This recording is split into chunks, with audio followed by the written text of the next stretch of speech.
Good afternoon, students. We're going to be continuing to look at civil liberties, First Amendment freedom, Section 2 today. And this has a great deal of court cases, and you want to pay special attention to them as well as your key terms. This is going to be an important section. First of all, for fundamental freedoms, there are 5 freedoms that are listed in the First Amendment. You want to know all 5. Freedom of religion, freedom of speech, freedom of the press, freedom of assembly, and freedom to petition the government. All 5 of those. First thing we're going to talk about is religious freedom. The founders, especially the Pilgrims and the Puritans, desired freedom to practice their faith without discrimination. And the First Amendment protects the freedom of religion in 2 ways. First of all, it forbids the government from establishing an official religion. That is, the United States cannot be a Jewish nation or a Christian nation or a Muslim nation or whatever. Cannot have Sharia law. You can't establish an official religion. And then it guarantees the right to free exercise of religion. Those are the 2 religions, the 2 basic principles concerning religious freedom. It's called the Establishment Clause and the Free Exercise Clause. The Establishment Clause says that Congress shall make no law respecting an establishment of religion. It is the first part of the First Amendment of the U.S. Constitution. They start off by addressing this idea of religion. You can't establish an official religion here in the United States. Now, due to the incorporation doctrine of the 14th Amendment, states face the same restrictions. And the Supreme Court over time has used Jefferson's letter to the Danbury Baptist Association of Connecticut in 1802 to interpret the amendment. Now that's kind of crazy because Thomas Jefferson at the time when the Constitution was written and the Bill of Rights were written, he was in France. But he did write Madison and gave his opinion. But in this particular letter, Jefferson said, religion is a matter which lies solely between man and his God. And he would cite the Establishment Clause. He said it built a wall of separation between church and state. Well, how separated is that wall? Can cities allow religious displays on public property? Can public money be used to support religious schools? These are questions that have to be decided by the court. As far as public displays go, again, you can find more information at oes.org. Litch versus Donnelly in 1984, the Supreme Court, this case happened up in Pawtucket, Rhode Island, and they had a Christmas scene on the city square. And on that scene, they had all kinds. They had a menorah for Jewish folks, and they had a manger, a creche for Christians, and all kinds of religious displays. And Donnelly took them to court, saying, no, I don't like the idea of there being a nativity scene in our public park. And the court ruled and said, yeah, forget you. That is acceptable. And so another court case came up in 2005, McCreary County versus ACLU of Kentucky. 3 Kentucky counties had the 10 Commandments posted in their courthouses, and they were posted in the public schools of those 3 counties. The ACLU sued and said, we want the 10 Commandments removed from the courthouses and the schools. And the Supreme Court said, yeah, that may violate the Establishment Clause, so out goes the 10 Commandments. Then in Texas, now they say do away, they can't have the 10 Commandments here, 2005. The very same year in Texas, Van Orton goes to the state courthouse, the state house there in Austin, and there, lo and behold, is the 10 Commandments in a monument. And he said, I don't like that. So he sued, and it goes to the Supreme Court. Supreme Court said, those 10 Commandments, they're okay. They're part of a historical display. They've been there forever, and goes back a while. So they They said, nope, those Ten Commandments are going to stay. Now, if that's confusing to you, that's because it's confusing. How about religion and education? Everson versus the Board of Education. The Supreme Court ruled that a New Jersey school district could use public money to bus students to private schools. So if it was here, Sonny Carter, school buses might come around and drop kids off at Sonny Carter and come on around to FPD and drop kids off at FPD, such as that. Supreme Court said, that's okay. You're not teaching them religion on the school bus, so that's okay.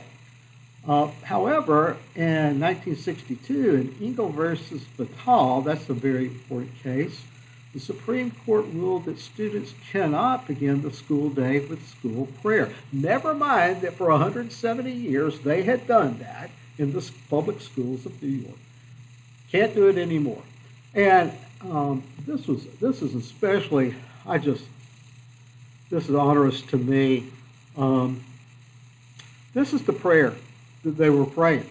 Almighty God, we acknowledge our dependence upon Thee and beg Thy blessings upon us, our teachers, and our country. Supreme Court said, nah, you can't ask the students to do that. So they threw it out. And then the Lemon versus Kurtzman in 1971, the Supreme Court struck down public funding of secular subjects at religious schools. For instance, FPD would teach math. Well, math's not really a religious subject, is it? I mean, so 2 plus 2 is 4, and whether you're going to wherever you're going to school. So they were supporting with some textbooks and salaries for teachers. Supreme Court said, no, you can't do that. That's mixing things too much. And then they came up with this three-pronged test. It's called the Lemon test, Lemon versus Kurtzman. Said, 1, every legislation has to have a secular purpose. 2, there has to be a primary effect of not advancing or inhibiting a religion. And 3rd, it cannot encourage what they call excessive government entanglement with religion. You can't be mixing things too much. So that became known as the Lemon test.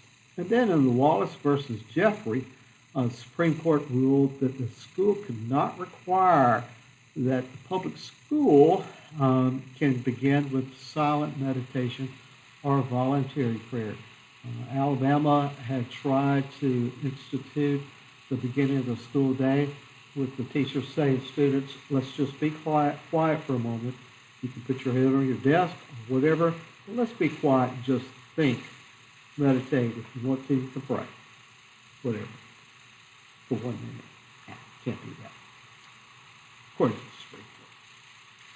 So how about public religious displays? We've talked about the creche in Pawtucket and others at the court capitol. You see the State House there, the Ten Commandments there in Texas, Moronora, out by Washington Monument. And so these are things that are still being decided for the most part. And then there is the Establishment Clause. And that's how all those was the government establishing religion. But there's also the Free Exercise Clause that says Congress shall make no law respecting the establishment of religion or prohibiting the free exercise thereof. And it guarantees to each person the right to hold any religious beliefs they choose. But, so how about the Employment Division of Oregon versus Smith?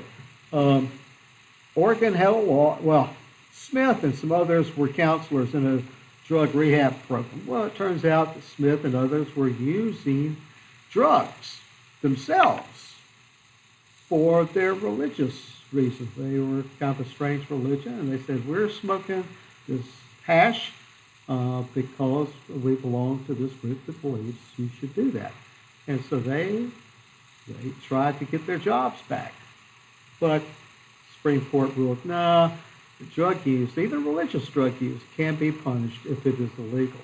And then Mormons said, hey, we're practicing our religion. We want to invoke polygamy. And the Mormon Church sanctioned that.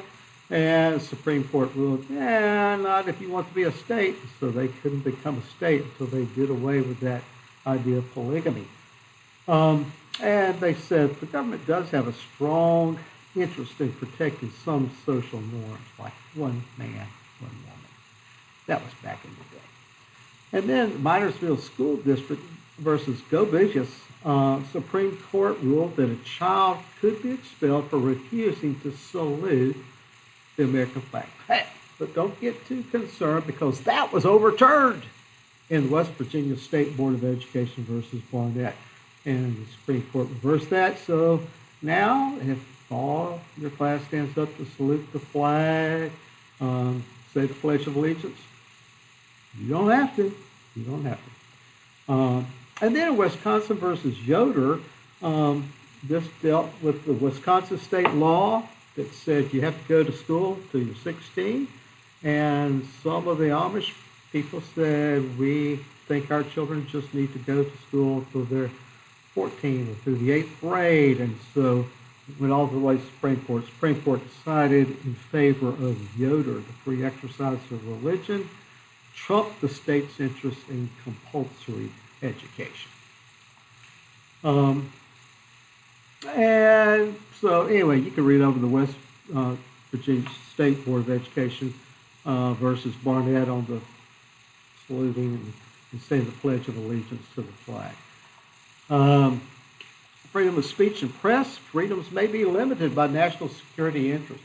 It is important for there to be freedom of speech and freedom of the press in America. Why? Well, free people require thoughtful decisions. You need to have information. You need to have data. And you need to have ideas coming at you that you can accept or reject if you are going to be a part of this democracy. You need to have free political debate, free information, and it requires the government to release some of that information so we can actually know what's going on. No one likes racist or offensive language, and I don't want to encourage you to use it, but it is allowed. And to restrict freedom of expression, freedom of speech, you don't want to go down that road because they may be restricting your freedom to speak what you think.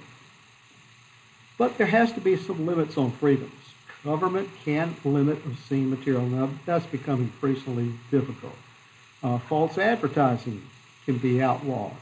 In Schenck versus the United States, the Supreme Court ruled that